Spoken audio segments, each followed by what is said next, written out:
Hi friends. So if you've ever created brand guidelines for a client or a company, then you know how painful that the color section can be. You set up the colors, you open the color panel, you copy values or take screenshots, and then you try to transfer all of that into your document as text. It works, but it's cumbersome, it's slow, and it leaves a lot of room for error. Especially if you don't have color codes memorized, it's really easy to miss a mistake. One of my favorite things I learned at Adobe Max was a much better way to handle this entire process. And if you're curious about what Adobe Max is, then I have this video that talks about how I won a ticket and what I learned. Now for this video, I'm going to show you how to generate all of your brand color codes, hex, RGB, CMYK, HSB, directly in Illustrator as live text, and you can do it in under 60 seconds. Now this is especially helpful if you're a brand designer or you're creating any kind of brand documentation, because it removes a really manual step that a lot of designers still do out of habit. It's not just more accurate, it also is significantly faster. So let's dive in.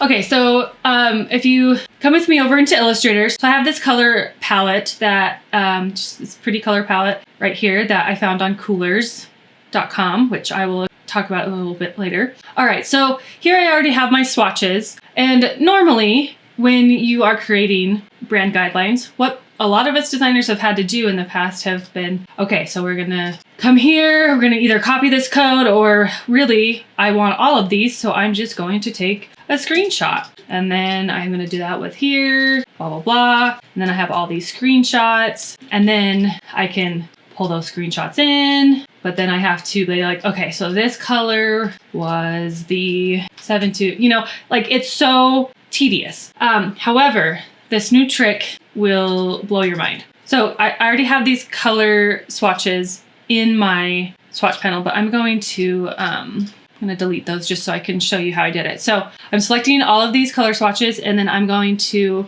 make a new swatch group. You can name it brand or whatever you want. And so now I can select, oops, no, I don't want that selected. So make sure that nothing is selected out here. And then I can click and then shift click to make sure all of those swatches are selected. I'll come up here to the flyout menu, and we want create swatch info. Now this is where the magic happens. So here you can adjust the size of this is like the card content where the image, the text is all displayed like on this card. And you can adjust the size, you can adjust how big that content card is, and you can select which color codes you want to include. So I'm gonna go ahead and just show you all of these, just show you what it looks like by default. So if we click create, so look at that. It's just amazing. It saves so much time. It's all here, and no more worrying that you copied or wrote the hex wrong, like the numbers wrong. Or if you're like me, maybe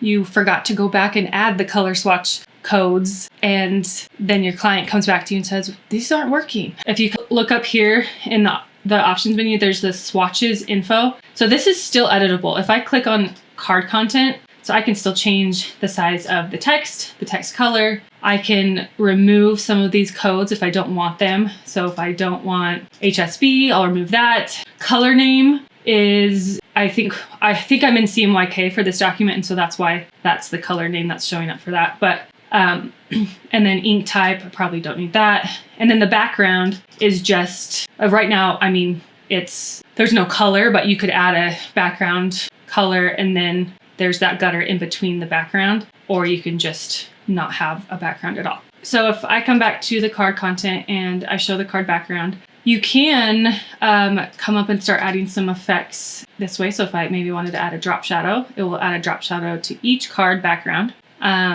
You can also, and you can play around with some other effects if you want. But if I don't have the card background, then it will just show the drop shadow like on the images. With the default text, like I obviously want to change it. I don't want to have to come into these individually and change them manually. So what you can do is if you just have this whole element selected and you come to your character panel, you can actually change the fonts and sizes there. But if you want even more creative control, then you'll want to basically make this, so you're gonna unlink this from the like live swatches info, where you won't be able to remove or add any of these things later. But now you have more control of how you place things. So normally I would try to, right click, and ungroup, but there's no ungroup option. I will try Command-Shift-G. It says it can't ungroup the objects. So another option of what you can do is come up to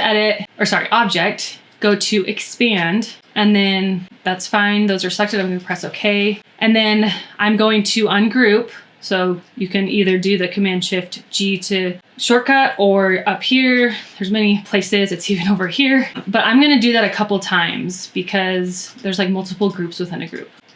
So you'll see it's still its own group. There we go. Okay, so now these are all separate. And so now I can come through and I can start adjusting these how I want. So say I want these to be circles. I selected all of these and I'm in the direct selection tool and I'm just rounding all those corners.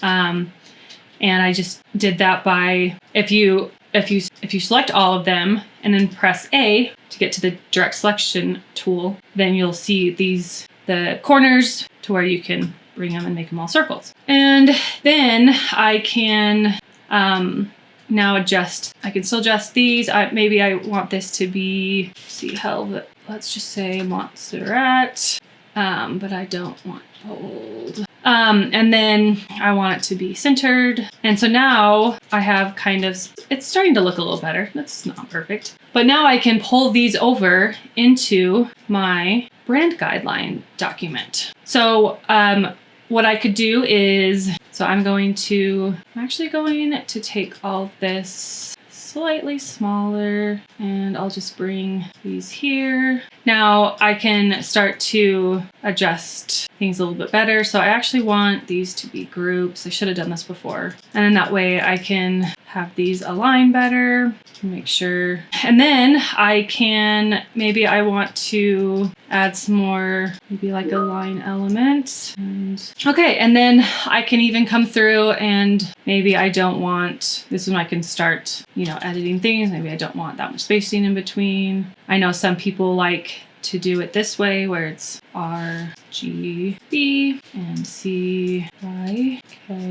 So instead of taking screenshots or manually writing color codes down, you can let Illustrator do the work for you. You get your accurate hex, RGB, HSB, CMYK values as live text, ready to use wherever you need them. And once you start doing this, you'll never go back to the manual way. And it just speeds up your workflow and allows you to focus more on the creating part, which is what we love to do. Before I wrap this up, I want to quickly mention a tool that I used earlier in the process, especially when I'm still figuring out a color direction, and that's Coolors. I usually use Coolors for inspiration and exploration before I ever get into Illustrator. It has so many cool features. There's the palette generator, which allows you to just explore different color palettes by pressing space. And then you can lock certain colors that you like and then keep going. So say I like this one, but I'm going to try some other ones. There's also some just exploring palettes, like trending color palettes. You can even search by topics or colors or styles or even hex values. I also love the palette visualizer, which I love it because it allows you to view the color scheme on all different types of design. And so you can see what it might look like in real life. You can also just press space to move through different color palettes. There's also the color contrast checker, which helps you to know how the contrast rates for accessibility. Plus they even have their own free fonts and font generator. And then once I've narrowed things down in Coolors, that's when I bring those colors into Illustrator. I set them up properly as swatches and generate the color codes like I showed you in this video.